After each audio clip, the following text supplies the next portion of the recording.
Hi everybody, you got me Friday at 11 o'clock once again. I took a little break from my lives, but I'm back and I'm really happy to be back because it's a really great way for me to connect with everybody, my artist followers, my collectors, and people who want to know about my paintings. I've got my dog here, and I've got the two boys upstairs. So, you know, this is like live theater. You never know what's going to happen, and you never know what you're going to hear. But, anyways, it's fun. So this painting behind me, it's one of my favorites, possibly because of the beautiful warm shades in the painting, and the block colors. I love it. This is called Chapter 1, and it's 40 inches by 30 inches on a stretched canvas. And I just love how bold, and you know, it's absolutely a statement painting. Certainly making a statement, that's for sure. So hello to anybody who's joining me, Scott and Sapphire Studios. If you're new to my Instagram, I love doing art chats about my art to give little secrets about how I complete my paintings and little things about myself. My little art letter is going out today, so don't miss out if you're not part of the group, because I'm going to give some little tidbits about my trip that I just went on, which are really interesting, and you can snag some downloads. I've got 3 downloads right now, which is pretty cool. So I've got my 6 top mixed media tips, and I also have on there some great tips if you're going to do an outdoor art show. That's a free download. And I also have my I think I also have on there my newest one, which is my top tools, which is really cool, and it's got like pictures and all the rest of it. So certainly don't miss out on that. So those are 2 fun things to pick up, and then you also get in on all the stuff that's going on.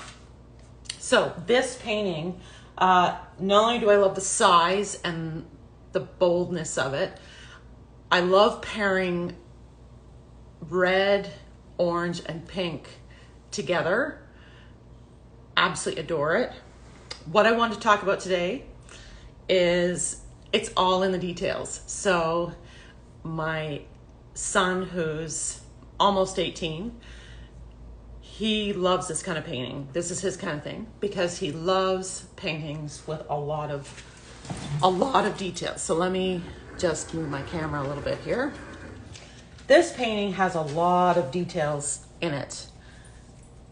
I don't always do sometimes I do paintings that are a little more minimalist, but this painting has a lot going on. Now, some of it is kind of almost hidden in the details, which I absolutely adore. And I'm going to show you what's really cool is I always want to make everything that I do really unique to me. So if you're just joining me, I'm talking about this painting behind me, which is really, I mean, all my large paintings are very statement paintings.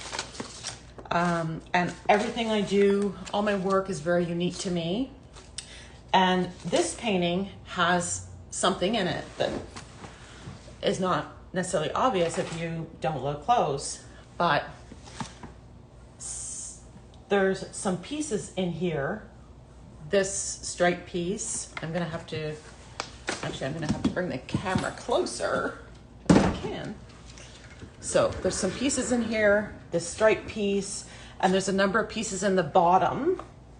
I actually might have to lower the camera. There we go. Number of pieces in the bottom, and then there's see this little piece in here and this funky little piece up here. And I'll move my chair because there's a pink piece here. So those are all pieces of paper that I have made myself. I have to put my camera back up. You won't be able to see me. There we go. And I have my box here. I have my special box showing you.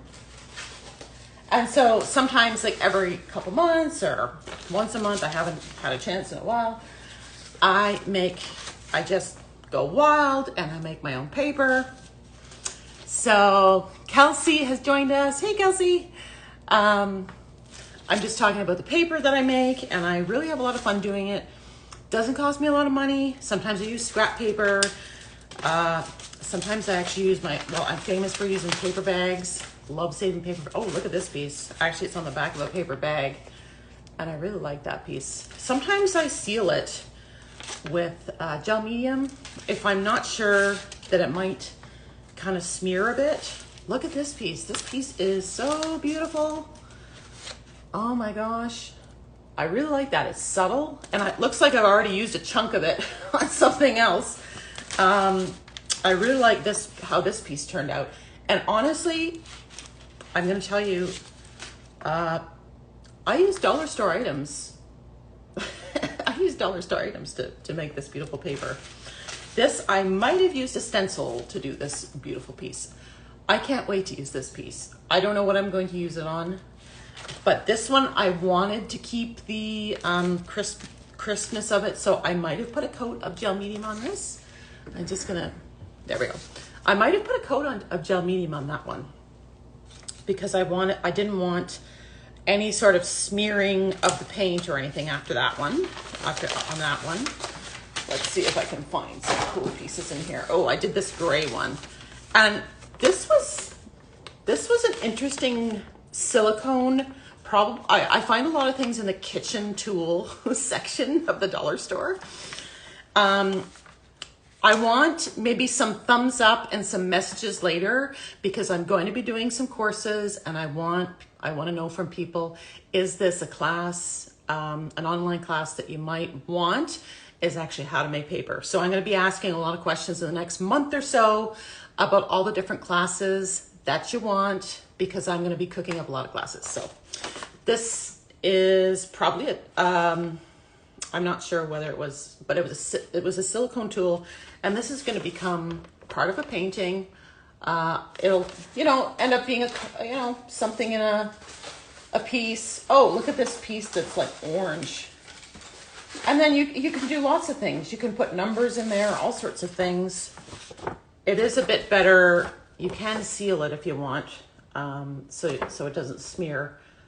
But then you can just incorporate it anywhere with gel medium. Whoops, I've gone out of the frame here.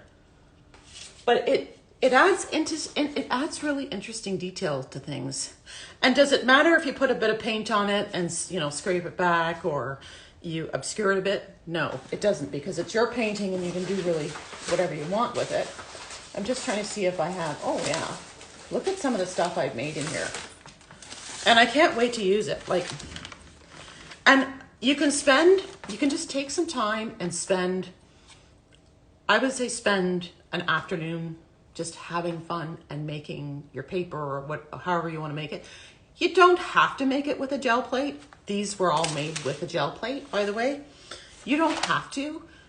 You could make it any way you want. You could stamp paper if you don't want to buy a gel plate.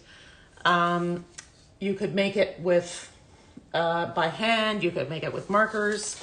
These happen to all have been made with a gel plate, and I think this was just, you could literally make it on your kids' homework, or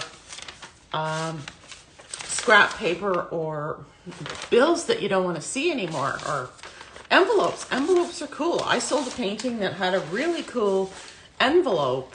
It was interesting.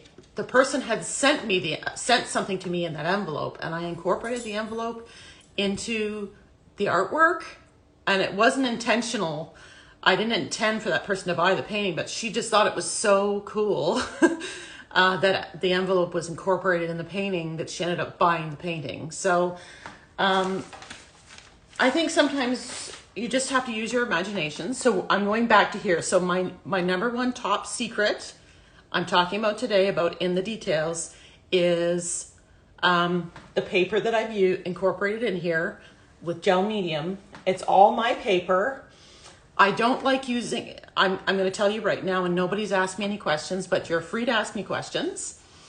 I don't use scrapbook paper. I did years ago. I use it sometimes as an inspiration, like I might look through scrapbook paper and kind of get ideas.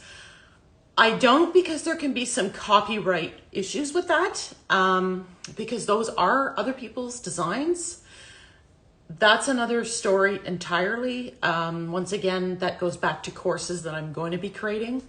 So stay tuned about that, okay? So that's more why I create my own paper.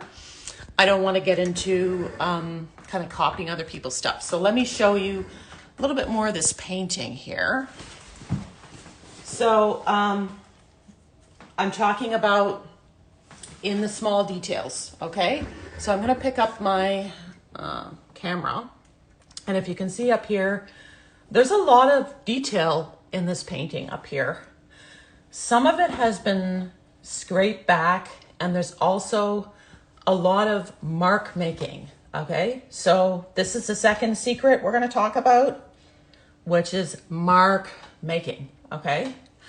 A lot of you probably already do mark making. Some of you are like, what is mark making? What is mark making? So I've got some tubs here. Oh, yogurt tubs. A really cheap way to hold stuff. Anyways, so I've got two different kinds of markers in here. You've probably heard me talk about them. These are my Liquitex, and I used this big fat one at the bottom of this painting. I'm a little afraid to pick up this painting actually, because my easel is getting older, so I'm just going to tip my camera. I used it to make some fun marks at the bottom of this painting. Okay, so I had those marks happening, and at the top of the painting, I had some gold happening, and I also did some scraping and stuff like that, because sometimes you don't have to add stuff, you can take stuff away. So with mark making, sometimes I'm adding things. Yeah, like I've got some gold marks here. So I'm gonna zoom in. Whoops, zooming in. I like my gold, okay, sometimes. So I've got some gold marks. I've got the gold happening here. And so I'm adding some details that just really make the painting kind of interesting and different. But I'm being a little bit careful to not make it overwhelming. So I added the gold on top of the orange, so it's not too overwhelming. But have a little bit of fun with the mark making. Actually, this doesn't even look like a Sharpie right now because it's got so much paint. Clearly, it's well loved. You can tell I use this. I actually bought a whole pile of them in a box, and now they just I don't know, they're slowly disappearing somehow. But yes, I do love these Sharpie peel off China markers. So they're technically a wax based, oil wax based, and I find them really fun to make fine lines, and I think they're definitely something that adds interest. So you can mess around with them and play around with them. If you're feeling a little worried about it, try it on paper. I would say try it on paper first. So if anyone has any questions, feel free to ask me any questions. I'm just chatting here about this big painting, huge statement painting behind me. I think I've cut some of the painting out there. I don't want to yammer on too long, but I talked first about how I added, my first secret was how I added my own paper. Okay, so that added a lot of really unusual interest and details, and it's my own unique design, it's my own pattern, and there's nothing else like it, right? It's unique to you. And then now I'm talking about mark making. So mark making is a really amazing way to make your painting unique, but also add details that when you stand closer to the painting, there's a lot of little things that you can look at, because obviously a painting like this, when you back up, when you stand far away from it, there's a lot of wow factor, right? If you stand, even if you stood 10 or 20 feet away from it, it's really bold. It's, you know, if it were in your front hallway, you could open the door and go, wow, it's bright, it's got lots of blocking to it. But if you happen to be standing close to it, there would be a lot of things to look at. Whoops, still, my easel is. There would still be a lot of interesting things to look at. So keep that in mind. Do you want to have a painting like that? You may not. You may sometimes feel like you're just wanting to go completely minimalist, and that's fine too. But you may kind of feel like, you know what? I want a bold painting, and I want something that's a total wow, a total statement wow, but I want a painting that, you know, when it's on the dining wall or whatever, and you get closer to it and you sit down near it, there's some really interesting things to look at. There's always something where the eye goes. And that's what is achieved with mark making. So I hope that I have explained something about my process today to you, and that you maybe learned something. You don't need fancy things all the time to do these things. So you can do mark making with popsicle sticks. I love popsicle sticks, everybody. So if you start to get to know me, which I hope you do, so give me a follow. If you enjoy my process and you enjoy looking at my art, and definitely go into my bio link and sign up for my art collective. My art collective newsletter is going out tonight, because it always goes out Friday nights. And I hope I can teach you a couple things. I find a lot of fun things that I can use on art that, you know, they're not that expensive. This is like a sewing tool. I love what it does. It makes these fun little kind of almost like dotted marks. This is probably my most favorite tool right now. It's a little stuck. You have to kind of be careful if it gets paint on it, but it easily cleans. There's so much I want to share with you, so stay tuned and make sure, as I said, to get your goodie. There's 3 different goodies you can get. It also includes a 10% off your first, the first painting that you collect with me, or the first, you know, I'm also selling works of art on paper, more to come as well. So, yeah, I hope this was helpful for you today. And once again, let me know if you have any ideas of things you'd like to learn, because I'm working on some classes coming up. So if you have any questions, leave them in the comments, and I will be doing a replay. And if you watch the replay, maybe just put in the comments replay, so I know you watched the replay. So I'm so happy to be back, and I will keep in touch with all of you. Stay creative, everybody. Bye, everybody. Bye, Kelsey. Bye, Scott. Thanks for joining me. Hope you learned something today.